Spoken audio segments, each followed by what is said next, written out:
páni, vítam vás na dnešnej tlačovej konferencii. Témami našej tlačovej konferencie bude predstavenie, teda oznámenie oficiálnej kandidatúry prvého podpredsedu politickej strany Sieť Andreja Hrnčiara na post primátora mesta a zároveň predstavenie vedúceho miestneho centra Siete. Je mi veľkou cťou, že dnes medzi nami je predseda Siete, pán Radoslav Procházka, primátor mesta Martin Andrej Hrnčiar. Dobrý deň. A poslanec Žilinského samosprávneho kraja a mestského zastupiteľstva v Martine Imrich Žigo. Dobrý deň. Dovoľte mi, aby som požiadala o slovo pána predsedu Procházka. Ďakujem veľmi pekne.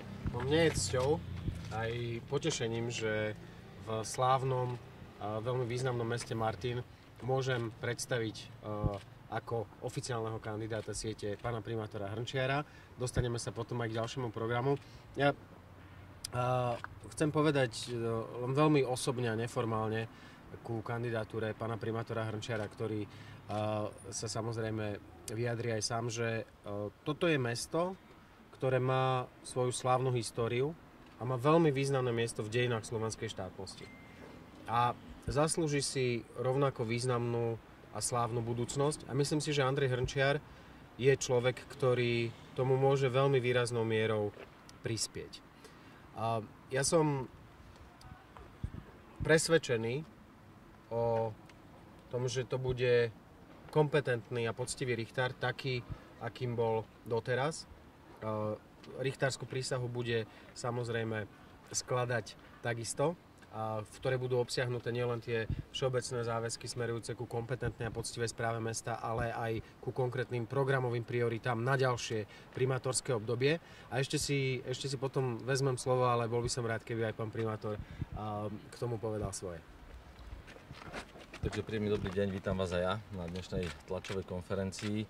Ja som veľmi rád, že môžem práve tu z tohto historického miesta oznámiť oficiálne moju kandidatúru na post primátora mesta Martin. Čiže v nasledujúcich komunálnych voľbách sa budem naozaj s veľkou pokorou uchádzať nielen o tento post, ale predovšetkým o dôveru obyvateľov mesta Martin. Budem tak robiť už po tretíkrát. Ja som veľmi rád, že prvé volebné obdobie, ktoré sa končilo v roku 2010, som končil s takými sloganmi: bez korupcie, bez škandálov, bez predražených tendrov, bez nevýhodných zmluv. Som hrdý na to, že aj po 8 rokoch môžem dnes na sklonku tohto volebného obdobia povedať, že sa opäť mesto Martin nestalo záujmom nejakých škandálov, že nebola podpísaná ani jedna nevýhodná zmluva, že nebol urobený nevýhodný tender, že sme sa nezapojili do žiadneho súdneho sporu. Uplynulé volebné obdobie hodnotím ako naozaj veľmi ťažké z objektívnych príčin, ktoré zasiahli celý štát, všetky samosprávy na Slovensku, pokles príjmov, výnosu dane z príjmov fyzických osôb, zníženie prerozdelenia dane príjmu z fyzických osôb zo 70,3 na 60,4 %. Ďalšie zásahy štátu, ako zvýšenie nezdaniteľnej položky pre zamestnancov a živnostníkov, spôsobili, že samosprávy museli venovať štátu viac ako 330 miliónov eur, ktoré sme mohli investovať do našich ciest, do chodníkov, do opravy škôl. Neurobili sme to, lebo sme chceli a museli sme pomôcť štátu pri znížení verejného dlhu. Ja som veľmi rád, že mesto Martin sa zaradilo medzi tie mestá, ktoré sú ekonomicky najzdravšie na Slovensku a najmenej zadlžené. A ja som veľmi rád, že sme sa ukázali ako naozaj dobrí a zodpovední hospodári, pretože počas 4 rokov posledných, kedy naozaj kríza ovládala všetky samosprávy a Slovensko a niektoré mestá sa ocitli na pokraji nútenej správy, mesto Martin sa nezadlžilo, práve naopak znížilo svoj dlh. A ešte sme dokázali viac ako 6 miliónov eur investovať či už z vlastných zdrojov alebo z mimorozpočtových zdrojov do všetkých mestských častí v Martine. A na to som hrdý najviac. Idem do týchto volieb naozaj s veľkou pokorou. Je pre mňa niečo nové v tom, že prvýkrát nekandidujem ako nezávislý kandidát, ale hrdo sa hlásim ako kandidát Siete, pretože počas môjho krátkeho pôsobenia dvojročného v Národnej rade Slovenskej republiky, kde som pôsobil ako nezávislý poslanec a venoval som sa prevažne problematike a témam samosprávy Až tam som si uvedomil, na vlastnej koži som zistil, aké sú veľké regionálne rozdiely na Slovensku. A práve preto ma oslovil projekt siete, projekt Rada Procházku, ktorý chce odstrániť tieto regionálne rozdiely, a tieto regionálne rozdiely sa dajú odstrániť jedine vtedy, keď budú silné regióny. A ja chcem byť predstaviteľom silného regiónu, nielen mesta Martin, ale celého turčianskeho regiónu, lebo si uvedomujem, že čím silnejšie regióny budú, tým jednoduchší môže byť štát. Tretíkrát opakujem, idem do tohto súboja s veľkou pokorou. Viem, že to bude ťažké, ale poviem vám, nebudem hovoriť konkrétne body zo svojho volebného programu, lebo ešte príde čas, kedy ich predstavím a budú uvedené aj v richtárskej prísahe, ktorá sa mimochodom bude skladať aj tu v Martine za účasti viacerých mojich kolegov, kandidátov z iných miest.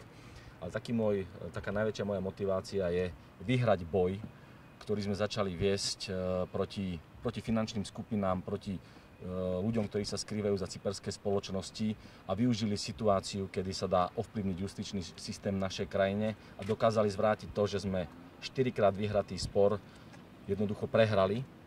A po zmene prokuratúry a jej vedenia, za čo sa chceme poďakovať súčasnému vedeniu prokuratúry, že nám svitá svetielko nádeje, pretože prijala naše trestné oznámenie a voči tejto skupine, ktorá vyhráva boj na civilných súdoch, začala ho prehrávať v trestnoprávnej rovine, pretože bolo začaté trestné stíhanie vo veci.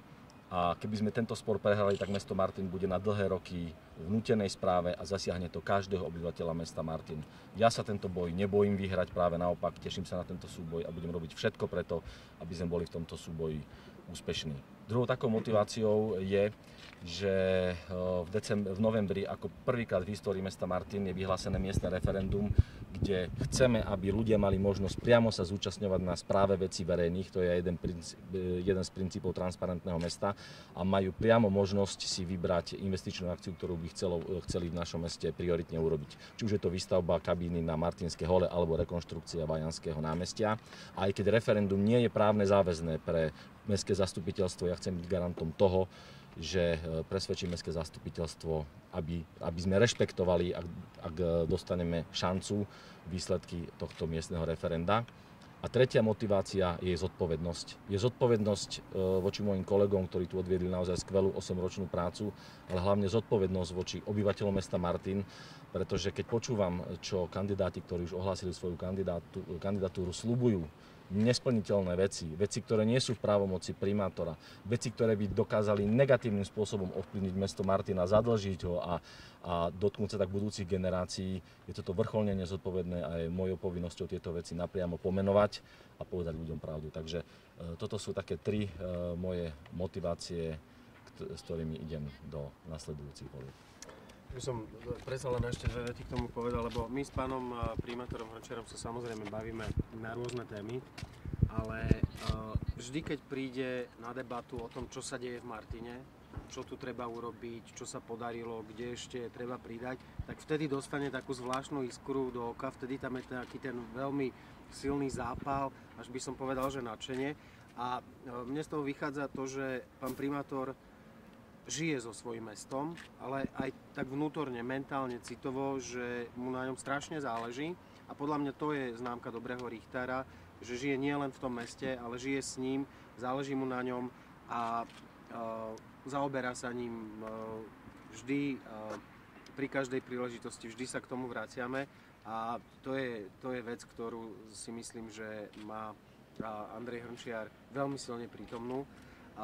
Veľmi podobné veci sa dajú povedať aj o pánovi krajskom aj mestskom poslancovi, pánovi Imrichovi Žigovi, ktorého by som vám rád predstavil ako človeka, ktorý je poverený vedením miestneho centra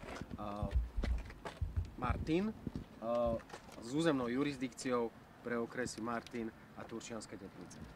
Ďakujem veľmi pekne.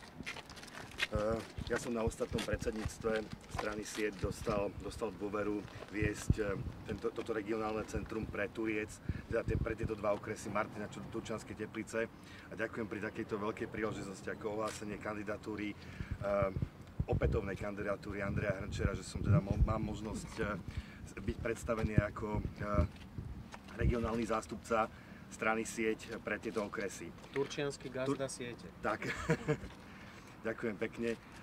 My pripravujeme nielen v Martine, ale aj pre našich dvoch okresoch na Turci kandidátku, ktorá možno nebude o straníkoch, ale bude to o odborníkoch a bude to o osobnostiach, ktoré pôjdu na kandidátke siete. Budú to ľudia, ktorí vo svojom fachu, vo svojej naozaj tej profesnom živote dosiahli vrchol a budú to ľudia, ktorí naozaj sú veľkou takou zmesou rôznych individualít a tešíme sa, keď túto kandidátku aj spolu s našimi starostami predstavíme. 21. septembra je zo zákona termín, kedy musíme odovzdať kandidátky nielen teda v meste Martin, ale aj na obce v Turci, na jednotlivé mestské alebo obecné úrady. Takže vtedy budú známi naši kandidáti a následne predbežne nejaký termín 24. septembra tu v Martine by sme pravdepodobne mali s našimi kandidátmi na starostov skladať richtárskú prísahu, ktorá má tie všeobecne známe svoje podmienky, ale každý starosta si do nej dá ešte 3 svoje merateľné ukazovatele, ktoré budú môcť byť odmerané potom, keď úspeje vo voľbách a keď bude skladať od 4 roky odpočet. Ešte ak by som k opätovnej kandidatúre pána primátora mohol povedať pár slov. My sme možno nie vždy mali na veci rovnaký názor, ale vždy naše vzťahy boli korektné a vždy sme naozaj vedeli sa pre dobro mesta dohodnúť tak, aby to mesto Martin, ktoré máme obidve veľmi radi, išlo ďalej a práve projekt sieťovania Slovenska nás spojil v tejto jednej strane, čo som veľmi rád. Ja by som chcel ešte na záver dodať. Sieť Spájame Slovensko v službe ľuďom. Toto je konkrétny príklad z Martina, kedy ja chcem oceniť to, čo Imro povedal, že mali sme za posledné 4 roky možno niekoľko názorov na danú situáciu. Sme mali každý svoj názor a vedeli sme to kultúrne prejaviť aj v mestskom zastupiteľstve. A možno sa zdalo, že niekedy je Imro môjim oponentom, ale ja by som to tak nenazval, nastavoval zrkadlo a proste pomenovával veci podľa svojho názoru. Ale čo je dôležité, že sme sa spojili a spojili sme sa pre Martin. Takže ako sa spájame pre Slovensko, tak sme sa spojili aj pre Martin a to je vlastne cieľom siete. Som mal takú otázku, komunálne voľby budú presieť taká ostrá skúška. Hej. Určite do toho dáte všetko. Martin je, ak sa mýlim, opravte ma, prvé mesto, kde predstavujete teda tak silne svojich kandidátov. Určite budete pokračovať ďalej. Je to o tom, že v podstate pre vás nová skúsenosť, nové ciele. Otázka je pre všetkých troch. Pán primátor, vy ste doposiaľ boli nezávislí, teraz už idete s podporou nejakej strany a člen strany. Takisto pre Imricha Žiga, ten bol ešte nedávno predsedom regionálnej strany, túto celoslovenskej strany, ale ako regionálny predseda vystúpil. Teraz v podstate v tej istej podobnej funkcii, len v sieti. Čiže pre vás sú to také nové situácie s týmito komunálnymi voľbami, s ktorými sa chcete asi popasovať a ukázať, že ste silní, alebo ako to bude? Je to zaťažkávajúca skúška, samozrejme, pretože komunálne voľby budú tak 10 týždňov po našom ustanovujúcom sneme a náš finálny výsledok bude poznačený tým, že nebudeme všade vrhať svojich kandidátov hlava nehlava len preto, aby sme tam boli prítomní.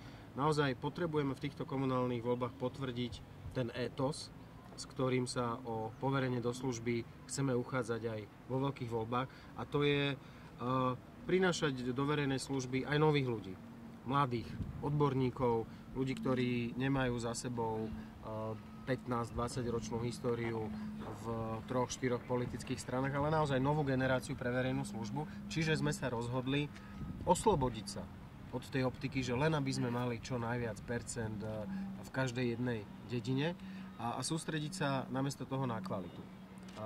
Na kvalitu personálnu aj programovú a radšej obetujeme niekoľko percent z toho výsledku, ako by sme mali poprieť to základné predsavzatie, a to je naozaj prinášať do verejnej služby nových ľudí, odbornú kvalitu.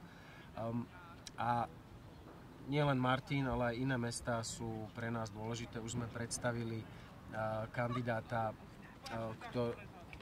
pre ktorého sa nám podarilo získať aj takú širokú spoločnú podporu v Bratislave, v Žiline, a budeme pokračovať. Nejdeme do toho s nejakými veľkými očami, lebo je to naozaj že prvý test, je to taká prvá časovka pre sieť, ale budeme si pýtať poverenie do služby aj na komunálnej úrovni, práve preto, že sme sieť, ktorá cíti a veľmi nahlas hovorí, že regióny potrebujú viac pozornosti, ako sa im dnes od štátu dostáva. Ďakujem pekne. Aj vy, aby ste mi mohli, pán primátor, k tomu niečo povedať. Pre vás je to určite nová situácia. Ako primátor pôjdete v podstate už tretíkrát do týchto volieb, ale teraz už budete... Áno, ja som to hovoril, že to paradoxne idem tretíkrát, ale idem ako nováčik, lebo idem ako člen politickej strany, ale strany, ktorá chce rozvíjať regióny a ktorá hovorí, že Slovensko nie je len Bratislava. A ja chcem tú svoju osobnú skúsenosť, ktorú mám z komunálnej politiky, ale aj z veľkej politiky, kde som sa venoval samospráve, chcem preniesť do tej verejnej služby, chcem zúročiť svoje 8-ročné skúsenosti, ktoré sú naozaj dostatočné na to, aby som mohol získať tretíkrát ten mandát. A áno, je to pre mňa nová situácia, ale veľmi sa na ňu teším, lebo my nechceme robiť tú politiku takú, ako sa doteraz na Slovensku robila. My ju chceme robiť inakšie a myslím si, že aj tie naše kandidátky, kde sami od predsedu strany sme dostali poverenie, nie je silou mocou lákať ľudí a poďte ideme nahnať členov a ukázať, že ideme mať, ja neviem, v Martine 31 členov siete na kandidátke. Nie, my budeme mať možno 15, 16 a z toho len 2 budú členovia strany. Ostatní budú odborníci, ktorí dokážu obhájiť to, čo vo svojom živote v danom odbore urobili. Čiže je to pre nás všetkých nová skúsenosť, ale veľmi sa nám tešíme. Ešte v prípade, že sú nejaké otázky? Ešte, ak by som ja mohol odpovedať na túto otázku teatri. Ja som pred niekoľkými mesiacmi, boli si tam možno viacerí, oznámil na tlačovej konferencii ukončenie svojho členstva a tie dôvody boli jasne pomenované.